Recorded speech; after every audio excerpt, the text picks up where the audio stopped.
அகிலம் மீடியா நேயர்களுக்கு வணக்கம். இன்றைய நாளுக்கான உலக முக்கிய செய்திகள். முதலில் தலைப்புச் செய்திகள். ஈரான் போரால் திணறும் அமெரிக்கா 65% பேட்ரியாட் ஏவுகணைகள் இழப்பு. ஈரான் மீதான தாக்குதல்கள் தற்காலிகமாக நிறுத்தம், டிரம்பின் அதிரடி அறிவிப்பு. செங்கடல் நுழைவாயிலில் மீண்டும் பதற்றம். கலிபோர்னியாவில் F-35B போர் விமானம் விபத்து, நூலிழையில் உயிர் தப்பிய விமானப்படை வீரர்கள். உலகின் பரபரப்பான போக்குவரத்து பாதைக்கு குறி. கடும் விரக்தியில் டிரம்ப் ஈரான் போரிலிருந்து வெளியேற தீவிர ஆலோசனை. 2 மணி நேரம் இடைவிடாமல் வான்வெளி தாக்குதல், ஈரானுக்கு பதிலடி கொடுத்த அமெரிக்கா. அமெரிக்க படைத்தளத்தை குறிவைத்த ஈரான், தாக்குதல்களால் அதிரும் மத்திய கிழக்கு. உக்ரைன் மீது ரஷ்யா தாக்குதல், 9 பேர் பலி. ஈரான் மீது மீண்டும் தாக்குதல், டிரம்பின் புதிய எச்சரிக்கையால் பதற்றம். ஸ்பெயினுக்குள் நுழைந்த 60,000 ஏதிலிகள், திரும்பி சென்ற 50,000 பேர், 57 பேர் பலி. ஐரோப்பிய நாடொன்றில் நிலநடுக்கம், இயல்பு வாழ்க்கை பாதிப்பு. தொடர்வன விரிவான செய்திகள். ஈரானுக்கு எதிராக தொடர்ந்து அமெரிக்கா தீவிரமான வான்வெளி தாக்குதல்களை நடத்தி வருகின்றது. இதற்கு ஈரானும் தக்க பதிலடி கொடுத்து வருகின்றது. இதனால் அமெரிக்காவின் முக்கிய வான் பாதுகாப்பு ஆயுதமான பேட்ரியாட் இடைமறிப்பு ஏவுகணைகளின் கையிருப்பு கடுமையாக குறைந்துள்ளதாக புதிய தகவல்கள் வெளியாகியுள்ளன. போருக்கு முன்பு அமெரிக்க ராணுவத்திடம் சுமார் 2330 பேட்ரியாட் இடைமறிப்பு ஏவுகணைகள் இருந்ததாக சர்வதேச உத்திசார் ஆய்வுகளுக்கான மையமான CSIS கூறியிருந்தது. ஆனால் ஈரானின் ஏவுகணைகள் மற்றும் ட்ரோன்களை இடைமறித்து அளிப்பதற்காக அமெரிக்கா மேற்கொண்ட தொடர்ச்சியான நடவடிக்கைகளால் இந்த கையிருப்பு தற்போது சுமார் 759 முதல் 827 ஏவுகணைகளாக குறைந்துள்ளதாக CSIS மதிப்பிட்டுள்ளது. இதன்படி அமெரிக்காவின் அதிநவீன பேட்ரியாட் ஏவுகணைகளில் சுமார் 65% வரை பயன்படுத்தப்பட்டுள்ளதா அல்லது இழக்கப்பட்டுள்ளதா என மதிப்பிடப்பட்டுள்ளது. இந்த நிலைமைக்கு முக்கிய காரணமாக புதிய ஏவுகணைகளை உற்பத்தி செய்யும் வேகம் குறைவாக இருப்பதும் சுட்டிக்காட்டப்படுகின்றது. CSIS தகவலின்படி அமெரிக்கா ஆண்டுக்கு சுமார் 183 பேட்ரியாட் இடைமறிப்பு ஏவுகணைகளை மட்டுமே தயாரிக்கின்றது. மேலும் ஒப்பந்தம் கையெழுத்தானது முதல் ஏவுகணைகள் இராணுவத்திடம் வந்து சேருவதற்கு சுமார் 3.5 ஆண்டுகள் ஆகின்றது. இதனால் போரில் வேகமாக குறைந்து வரும் கையிருப்பை உடனடியாக நிரப்புவது அமெரிக்காவுக்கு மிகப்பெரிய சவாலாக மாறியுள்ளது. பேட்ரியாட் மட்டுமன்றி அமெரிக்காவின் மற்றொரு முக்கிய வான் பாதுகாப்பு அமைப்பான தாட்டின் கையிருப்பும் கணிசமாக குறைந்துள்ளது. நீண்ட தூரம் மற்றும் அதிக உயரத்தில் வரும் ஏவுகணைகளை இடைமறிக்கும் திறன் கொண்ட தாட் பிப்ரவரி 28 முதல் ஏப்ரல் 8 வரையிலான மோதல்களில் கிட்டத்தட்ட பாதியாக குறைந்துள்ளதாக தகவல்கள் தெரிவிக்கின்றன. ஓமான் கடற்பரப்பில் ஹோர்மோஸ் நீரிணையின் நுழைவாயிலுக்கு அருகில் பயணித்துக் கொண்டிருந்த எண்ணெய் தாங்கி கப்பல் மீது அடையாளம் தெரியாத ஏவுகணை அல்லது எரிபொருள் மூலம் தாக்குதல் நடத்தப்பட்டுள்ளதாக தெரிவிக்கப்படுகின்றது. பிரித்தானிய கடற்படையின் கடல்சார் வர்த்தக செயற்பாடுகளின் பிரிவு இதனை உறுதிப்படுத்தியுள்ளது. ஓமானின் லிமா பகுதிக்கு வடகிழக்கே சுமார் 12 மைல் தொலைவில் இந்த தாக்குதல் இடம்பெற்றுள்ளது. தாக்குதலில் கப்பலின் இயந்திர அறை கடுமையாக சேதமடைந்துள்ளது. தாக்குதலை அடுத்து கப்பலை தன் கட்டுப்பாட்டில் இயக்க முடியாத நிலை ஏற்பட்டுள்ளமையும் குறிப்பிடத்தக்கது. அதிர்ஷ்டவசமாக இந்த சம்பவத்தில் பணியாளர்கள் எவருக்கும் காயங்களோ அல்லது உயிரிழப்புகளோ ஏற்படவில்லை என அறிவிக்கப்பட்டுள்ளது. இந்த தாக்குதலை நடத்தியது யார் என்பது குறித்த விவகாரங்களை UKMTO அமைப்போ அல்லது அதிகாரிகளோ இதுவரை உத்தியோகபூர்வமாக வெளியிடவில்லை. இதனிடையே சனிக்கிழமை அன்றும் ஹோர்மோஸ் நீரிணைக்கு அருகில் மற்றொரு எண்ணெய் தாங்கி கப்பலின் மாலுமி கப்பலுக்கு அருகே கடலில் பெரிய வெடிப்பு சத்தத்துடன் நீரெழும்பியதை கண்டுள்ளதாக UKMTO பிரிவு தெரிவித்துள்ளது. சவுதி அரேபியாவிற்கு சொந்தமான 8 எண்ணெய் கப்பல்களை வழிமறித்து திசை திருப்பியுள்ளதாக ஜெர்மனியின் ஹவுதி கிளர்ச்சி படை தெரிவித்துள்ளது. அமெரிக்கா ஈரான் இடையிலான மோதல் தீவிரமடைந்துள்ள நிலையில் வளைகுடா நாடுகளில் அமைந்துள்ள முக்கிய கட்டமைப்புகளை இலக்காக கொண்டு ஈரானிய படைகள் தாக்குதல்களை நடத்தி வருவதாக கூறப்படுகின்றது. இதற்கு ஆதரவாக ஜெர்மனியின் ஹவுதி கிளர்ச்சி படையும் களமிறங்கியுள்ளதாக தெரிவிக்கப்படுகின்றது. உலகின் முக்கிய வர்த்தக கடல் பாதைகளில் ஒன்றான செங்கடலுக்கான நுழைவாயிலான பாப்பல் மண்டப் நீரிணை பகுதியை ஹவுதிகள் கட்டுப்பாட்டில் வைத்துள்ள நிலையில் குறித்த நீரிணை வழியாக செல்லும் கப்பல்கள் தொடர்பில் பதற்றமான நிலை ஏற்பட்டுள்ளது. இந்நிலையில் பாப் மண்டப் நீரிணை வழியாக செல்ல முயன்ற சவுதி அரேபியாவின் 8 எண்ணெய் கப்பல்களை இடைமறித்த வேறு திசைக்கு திருப்பி அனுப்பியதாக ஹவுதி கிளர்ச்சிப்படையின் செய்தி தொடர்பாளர் யஹா சரி தெரிவித்துள்ளார். எனினும் குறித்த கப்பல்கள் எந்த நாளில் அல்லது எப்போது இடைமறிக்கப்பட்டன என்பது தொடர்பான மேலதிக தகவல்கள் வெளியிடப்படவில்லை. இதுவரை சவுதி அரேபியா அரசாங்க தரப்பிலிருந்தும் இந்த குற்றச்சாட்டு தொடர்பில் உத்தியோகபூர்வ அறிவிப்பு எதுவும் வெளியிடப்படவில்லை என்பதும் குறிப்பிடத்தக்கது.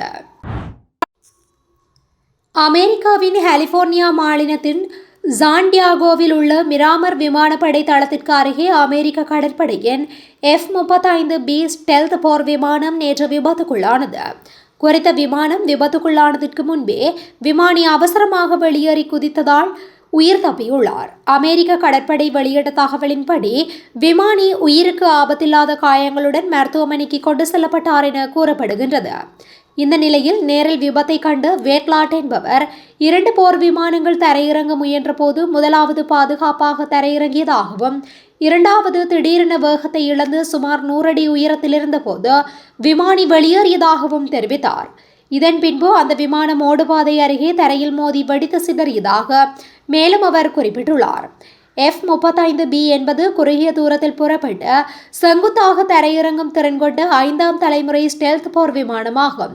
ஒரு F-35B விமானத்தின் மதிப்பு சுமார் 109 மில்லியன் அமெரிக்க டாலர் ஆகும். பாதுகாப்பு நிபுணர்கள் கூற்றப்படி F-35 ரக விமானங்கள் உலகின் மிகவும் பாதுகாப்பான மற்றும் திறன்மிக்க போர் விமானங்களில் ஒன்றாக கருதப்படுகின்றன. இந்த விமானங்களில் ஏற்பட்ட விபத்துகள் ஒப்பீட்டளவில் குறைவாகவே உள்ளன. மேலும் இதற்கு முன் நிகழ்ந்த பெரும்பாலான F-35 விபத்துகளிலும் விமானிகள் பாதுகாப்பாக வெளியேறியுள்ளனர் என கூறியுள்ளார். செங்கடலை ஏடன் வளைகுடாவுடன் இணைக்கும் பாபுல் மந்தபு நீரிணையில் வர்த்தக கப்பல்களுக்கு கட்டணம் விதிக்க திட்டமிட்டுள்ளதாக கூறப்படுவதை ஏமனின் ஹூதி இயக்கத்தின் கடல்சார் ஒருங்கிணைப்பு அமைப்பு மறுத்துள்ளது. அத்தகைய முடிவு எதுவும் எடுக்கப்படவில்லை என்றும் அந்த முக்கியத்துவம் வாய்ந்த நீர்வழி பாதையின் வழியான போக்குவரத்து தொடர்ந்து இலவசமாகவே உள்ளதென்றும் அதன் அறிக்கையில் கூறியுள்ளது. தெற்கு செங்கடல் வழியாக செல்லும் கப்பல்களுக்கு கட்டணம் விதிப்பது குறித்து ஈரான் ஆதரவு ஹீதிகள் பரிசீலித்து வருவதாக பிராந்திய வட்டாரங்களை மேற்கோள் காட்டி ராயர்ஸ் செய்தி வெளியிட்டதை தொடர்ந்து இந்த அறிக்கை வந்துள்ளது. ஜூலை மாதம் ஹீதி அதிகாரிகள் தெஹ்ரானுக்கு மேற்கொண்ட பயணத்தின் போது கட்டணங்கள் குறித்த முன்மொழிவு ஈரானிய அதிகாரிகளுடன் விவாதிக்கப்பட்டதென்றும் இருப்பினும் அதனை செயல்படுத்துவதற்கான காலக்கெடு எதுவும் முடிவு செய்யப்படவில்லை என்றும் ராய்ட்டர்ஸ் அறிக்கையில் உள்ள வட்டாரங்கள் தெரிவித்திருந்தன. ஹீதி அமைப்பால் நடத்தப்படும் மனிதாபிமான நடவடிக்கைகளுக்கான ஒருங்கிணைப்பு மையம் தங்களது பாதுகாப்பான போக்குவரத்து சேவை ஒரு தன்னார்வ மற்றும் கட்டணமில்லா சேவையாகும் என்று அது மேலும் தெரிவித்துள்ளது. ஈரானுடனான மோதலை மீண்டும் தீவிரப்படுத்த இஸ்ரேல் பிரதமர் பெஞ்சமின் நெதன்யாகு கோரிக்கை வைத்துள்ள நிலையில் மோதலை நீடிப்பது பெரும் அபாயத்தில் முடியும் என சவுதி அரேபியா தரப்பில் ஜனாதிபதி டொனால்ட் ட்ரம்பிடம் தெரிவிக்கப்பட்டுள்ளது. ஓவல் அலுவலகத்தில் ஜனாதிபதி ட்ரம்புடன் விவாதித்த இஸ்ரேலிய பிரதமர் பெஞ்சமின் நெதன்யாகு ஈரானுடனான பேச்சுவார்த்தைக்கு முன்னெடுப்புகள் பலனளிக்கும் என்பது குறித்து சந்தேகம் வெளியிட்டுள்ளார். மேலும் பேச்சுவார்த்தைகளுக்கு பதிலாக முழு அளவிலான போரை மீண்டும் தொடங்குவது உட்பட ஈரானின் மீது அழுத்தம் கொடுப்பதற்கான வழிகள் குறித்து இருவரும் விவாதித்துள்ளனர். ஆனால் ஜனாதிபதி டொனால்ட் ட்ரம்ப் மற்றும் துணை ஜனாதிபதி JD வான்ஸ் ஆகிய இருவரையும் நேரில் சந்தித்த சவுதி அரேபியாவின் பாதுகாப்பு அமைச்சர் காலித் பின் சல்மான் தமது சகோதரர் பட்டத்து இளவரசர் முகமது பின் சல்மானின் விருப்பத்தை இருவருடனும் விவாதித்துள்ளார். அதில் ஈரான் தொடர்பான மோதல் தணிய வேண்டும் என்று சவுதி அரேபியாவும் விரும்புகின்றது என்றும் இந்த மோதல் நீடிப்பது பெரும் அபாயங்களுக்கு காரணமாகும் என்றும் அவர் மேலும் தெரிவித்துள்ளார். ஈரான் மீதான நீண்ட நேர தீவிர வான்வழி தாக்குதல்கள் வெற்றிகரமாக நிறைவு செய்திருப்பதாக அமெரிக்கா அறிவித்துள்ளது. ஈரானின் முக்கிய இலக்குகளை குறிவைத்து அமெரிக்க மத்திய கட்டளை பீடம் கிட்டத்தட்ட 2 மணி நேரம் விடாமல் தீவிர தாக்குதல் நடத்தி முடித்திருப்பதாக அமெரிக்க மத்திய கட்டளை பீடம் தெரிவித்துள்ளது. சென்ட்கோம் வெளியிட்ட அதிகாரப்பூர்வ தகவலில் அமெரிக்க ராணுவம் நடத்திய தாக்குதலில் ஈரானின் முக்கிய வியூக மையங்கள் வெற்றிகரமாக தகர்க்கப்பட்டு இருப்பதாக மேலும் தெரிவிக்கப்பட்டுள்ளது. அதில் முக்கியமாக இராணுவ கட்டளை மற்றும் கட்டுப்பாட்டு மையங்கள், அதிநவீன ஏவுகணை மற்றும் ட்ரோன் தயாரிப்பு மற்றும் சேமிப்பு வசதிகள், கடற்கரை கண்காணிப்பு மையங்கள் மற்றும் முக்கிய கடல்சார் பாதுகாப்பு திறன்கள் என்பனவும் அளிக்கப்பட்டுள்ளன. குவைத்தில் உள்ள அமெரிக்க படைத்தளத்தை குறிவைத்த ஈரான் தாக்குதல் நடத்தியுள்ளது. ஈரான் மீது அமெரிக்கா, இஸ்ரேல் இணைந்து தாக்குதல் நடத்தின. இந்த தாக்குதலை தொடர்ந்து இஸ்ரேல் அரபு நாடுகள் மீது ஈரான் தாக்குதல் நடத்தியது. மேலும் ஹோர்மோஸ் ஜலசந்தியை ஈரான் மூடியது. இதனால் கப்பல் போக்குவரத்து பாதிக்கப்பட்டு சர்வதேச அளவில் கச்சா எண்ணெய் விலை உயர்ந்தது. இதனை அடுத்து இருதரப்பு பேச்சுவார்த்தையில் உடன்பாடு எட்டப்பட்டது. ஆனால் ஹோர்மோஸ் ஜலசந்தி வழியாக செல்லும் சரக்கு கப்பல்கள் மீது ஈரான் தாக்குதல் நடத்தியது. இந்த தாக்குதலுக்கு பதிலடியாக கடந்த 12ஆம் தேதி ஈரான் மீது அமெரிக்கா தாக்குதல் நடத்தியது. இதனால் இருதரப்பும் இடையே மீண்டும் மோதல் வெடித்தது. இருதரப்பும் அவ்வப்போது தாக்குதல்களை நடத்தி வருகின்றன. அந்த வகையில் ஜோர்தானில் உள்ள அமெரிக்க படைத்தளம் மீது நேற்று முன்தினம் ஈரான் தாக்குதல் நடத்தியது. இந்த தாக்குதலுக்கு பதிலடியாக ஈரான் மீது அமெரிக்கா நேற்று தாக்குதல் நடத்தியது. இந்த நிலையில் குவைத் மீது ஈரான் இன்று தாக்குதல் நடத்தியுள்ளது. குவைத்தில் உள்ள அமெரிக்க படைத்தளத்தை குறிவைத்து ஈரான் ஏவுகணை தாக்குதல் நடத்தியது. ஆனால் ஈரான் ஏவிய ஏவுகணைகளை குவைத் வான் பாதுகாப்பு அமைப்பு நடுவானில் சுட்டு வீழ்த்தியது. இந்த மோதலால் மத்திய கிழக்கில் மீண்டும் பதற்றம் அதிகரித்துள்ளமை குறிப்பிடத்தக்கது. உக்ரைன் மீது ரஷ்யா நடத்திய தாக்குதலில் 9 பேர் உயிரிழந்துள்ளனர். உக்ரைன் ரஷ்யா போர் 4 ஆண்டுகளுக்கு மேலாக நீடித்து வருகின்றது. இந்த போரில் ஆயிரக்கணக்கானோர் உயிரிழந்துள்ளனர். இந்த போரில் உக்ரைனுக்கு அமெரிக்கா, ஐரோப்பிய நாடுகள் ஆயுதம் உள்ளிட்ட உதவிகளை வழங்கி வருகின்றனர். போர் நிறுத்த முயற்சிகளை அமெரிக்க ஜனாதிபதி ட்ரம்ப் மேற்கொண்டார். ஆனால் முயற்சி தோல்வியடைந்த நிலையில் போர் தொடர்ந்து நடைபெற்று வருகின்றது. இந்த நிலையில் உக்ரைன் மீது ரஷ்யா இன்று ஏவுகணை தாக்குதல் நடத்தியுள்ளது. தலைநகர் கீவை குறிவைத்து இன்று அதிகாலை மற்றும் அதிகாலை ரஷ்யா நடத்திய தாக்குதலில் 9 பேர் உயிரிழந்தனர். மேலும் 28 பேர் படுகாயமடைந்துள்ளமை குறிப்பிடத்தக்கது. அமெரிக்க ஜனாதிபதி டொனால்ட் ட்ரம்ப் ஈரான் மீது மிக கடுமையான புதிய தாக்குதல்கள் நடத்தப்படலாம் என எச்சரிக்கை விடுத்துள்ளார். சில ஊடக அறிக்கைகளின்படி இந்த தாக்குதல் இந்த வார இறுதியிலேயே நடைபெறக்கூடும் என்று கூறப்படுகின்றது. வால் ஸ்ட்ரீட் ஜர்னல் வெளியிட்ட தகவலின்படி ஈரானை சரணடைய வற்புறுத்தும் நோக்கில் புதிய தாக்குதலை மேற்கொள்ள அமெரிக்க இராணுவத்திற்கு ட்ரம்ப் உத்தரவிடப்பட்டுள்ளதாக தெரிவிக்கப்படுகின்றது. மேரிலாந்தில் உள்ள கேப் டேவிட் ஜனாதிபதி ஓய்வு மையத்தில் நடைபெற்ற அமைச்சரவை கூட்டத்தில் பேசிய ட்ரம்ப், நாங்கள் அவர்களை மிகவும் கடுமையாக தாக்குவோம். ஒரு கட்டத்தில் அவர்களின் மேல் இதை தாங்க முடியாது என்று கூறுவார்கள். எங்கள் நோக்கம் வெற்றி பெறுவதுதான் என குறிப்பிட்டுள்ளார்.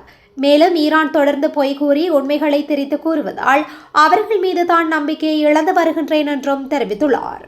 CBS நியூஸ் வெளியிட்ட தகவலின்படி அமெரிக்காவும் இஸ்ரேலும் இணைந்து ஈரானின் எரிசக்தி உட்கட்டமைப்புகள் மற்றும் எண்ணெய் சுத்திகரிப்பு நிலையங்கள் மீது இதுவரை இல்லாத அளவிலான கடுமையான குண்டுவீச்சு தாக்குதல்களை திட்டமிட்டு வருகின்றன. இந்த தாக்குதல்கள் மேற்கொள்ளப்பட்டால் அமெரிக்கா, ஈரான் இடையிலான மென்மையான போர் நிறுத்த ஒப்பந்தத்திற்கு பிறகு இஸ்ரேல் மீண்டும் நேரடி தாக்குதலில் ஈடுபடுவது இதுவே முதல் முறையாக இருக்கும்.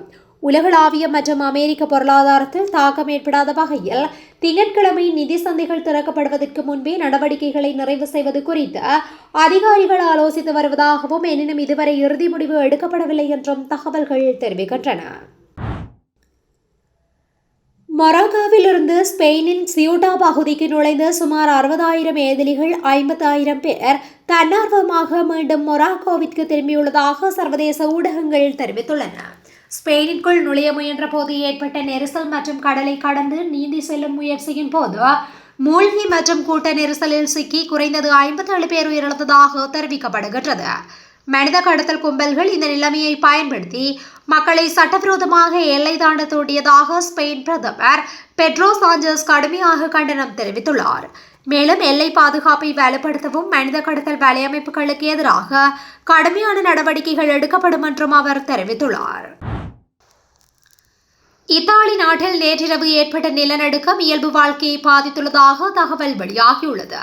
இத்தாலி நாட்டில் உள்ள நப்லஸ் நகரத்திற்கு மேற்கே நேற்றிரவு உள்ளூர் நேரப்படி 7:46 மணியளவில் ரிக்டர் அளவுகோலில் 4.7 ஆக பதிவான நிலநடுக்கம் ஒன்று தாக்கியுள்ளது. அதனைத் தொடர்ந்து பாறைகள் பெயர்ந்து வீழ்ந்ததில் வீடுகளுக்கு வெளியே நிறுத்தப்பட்டிருந்த கார்கள் பல சேதமடைந்துள்ளன. பல இடங்களில் மின்சாரம் துண்டிக்கப்பட்டு மக்கள் சாலைகளில் தஞ்சமடைந்துள்ளனர். சில இடங்களில் ரயில் சேவைகளும் பாதிக்கப்பட்டுள்ளது. அதனைத் தொடர்ந்து இரவு 10 மணியளவில் மீண்டும் ஒரு நிலநடுக்கம் ஏற்பட்டுள்ளது. அது ரிக்டர் அளவுகோலில் 3.8 ஆக பதிவாகியுள்ளது. விடயம் என்னவென்றால், பொதுவாக ரிக்டர் அளவுகோலில் 4 முதல் 4.9 ஆக பதிவாகும் நிலநடுக்கம் பெரிதாக எந்த பாதிப்பையும் ஏற்படுத்தாது என கூறப்படுவதென்று. ரிக்டர் அளவுகோலில் 6 முதல் 6.9 ஆக பதிவாகும் நிலநடுக்கத்தை வலிமையானது என்றும் ரிக்டர் அளவுகோலில் 7 முதல் அதற்கு அதிகமான அளவாக பதிவாகும் நிலநடுக்கம் மோசமான விளைவுகளை ஏற்படுத்தும் என்றும் கூறப்படுகின்றது. என்றாலும் எவ்வளவு ஆழத்தில் நிலநடுக்கம் ஏற்படுகின்றதோ அதற்கேற்ப பாதிப்பும் இருக்கும் என்பது உண்மை எனவும் மேலும் தெரிவிக்கப்பட்டுள்ளது. இத்துடன் இன்றைய நாளுக்கான உலக முக்கிய செய்திகள் நிறைவடைகின்றன. தொடர்ந்தும் இதுபோன்ற செய்திகளை உடனுக்குடன் அறிந்து கொள்ள அகில மீடியாவுடன் இணைந்திருங்கள். நன்றி, வணக்கம்.